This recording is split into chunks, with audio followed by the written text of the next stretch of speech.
You came into this world alone, and you will leave alone. And in between those two moments lies the only chance you'll ever get to shape your destiny without waiting for anyone else to do it for you. Because no one else is responsible for the greatness you are capable of achieving except you. And the truth is, the moment you accept solitude as your strength instead of your suffering is the moment you take your first step toward transformation. Because being alone is not a weakness, it's the training ground for warriors. It's the silence in which your loudest thoughts are born, where your mind gains clarity, where your purpose finds direction, and the distractions of the world begin to fade. And yes, it is true that this world is filled with noise, filled with doubt, filled with people who will question your dreams, compare you to others, belittle your journey, and tell you that without support you cannot go far. But the fact remains that some of the greatest minds, the strongest warriors, and the most inspiring leaders rose not because of a crowd, but despite the absence of one.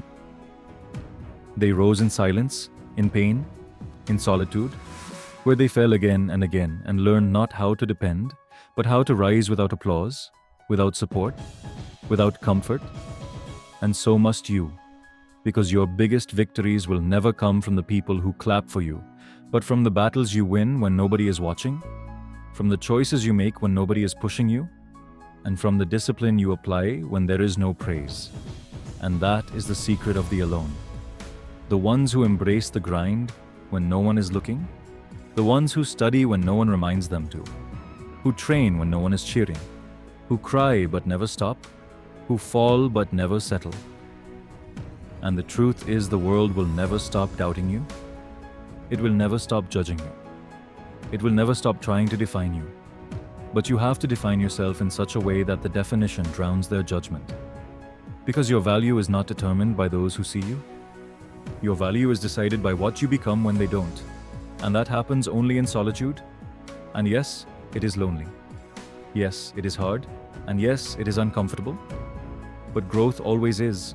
And you must learn to sit in your silence and let it teach you more than the noise ever could. Because the world is full of distractions and dramas and gossip and opinions that don't pay your bills and don't build your dreams. And the more time you spend trying to please others, the less time you have to become what you were meant to be. So stop chasing validation and start chasing vision. Stop running toward crowds and start walking toward mastery.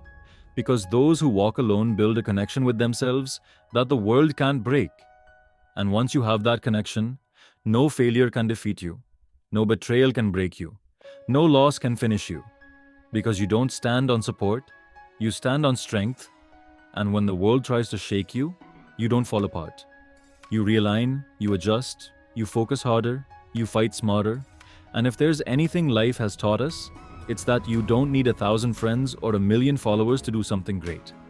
You need one decision, one vision, one reason so strong that every time you think of quitting, it punches you in the heart and says, keep going. And that kind of strength doesn't come from the world. It comes from within. And it is forged not in comfort, but in chaos, not in noise, but in silence, not in company, but in solitude. So if you are alone right now, don't waste that gift, because it is a gift, one that most people fear because it forces them to face themselves, and only the brave dare to go that deep. Only the brave sit with their demons and still decide to dream. Only the brave stay hungry when there is no feast. Stay committed when there is no applause. Stay motivated when there is no recognition. And build empires from within before the world even sees the foundation. And you, yes you, are capable of becoming that brave one. But only if you stop treating your loneliness like a punishment and start treating it like preparation. Because solitude is not silence. It is strategy. It is not emptiness. It is energy. And if you channel it right, if you stop scrolling and start building, if you stop complaining and start creating, if you stop waiting and start walking, then even the stones that were thrown at you will become the steps that carry you forward. And yes, you may cry along the way. You may feel broken, misunderstood, ignored. But none of that means you are done. It just means you are being tested, because pressure is not punishment. It is the price of greatness. And if you keep moving forward, if you keep showing up for yourself, even when no one else does, then there will come a day when the world won't be able to ignore what you've become. Not because you shouted loud, but because your silence roared, and your results screamed, and your journey inspired others to believe that they too can rise from the ashes, that they too can rebuild from nothing, that they too can become more than their pain, more than their past, more than what anyone ever believed. Because being alone doesn't mean you're losing, it means you're becoming.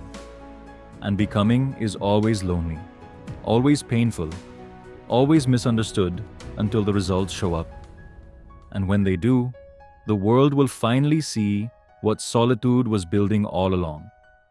A version of you that needed no permission to be powerful, no support to be successful, and no crowd to be confident.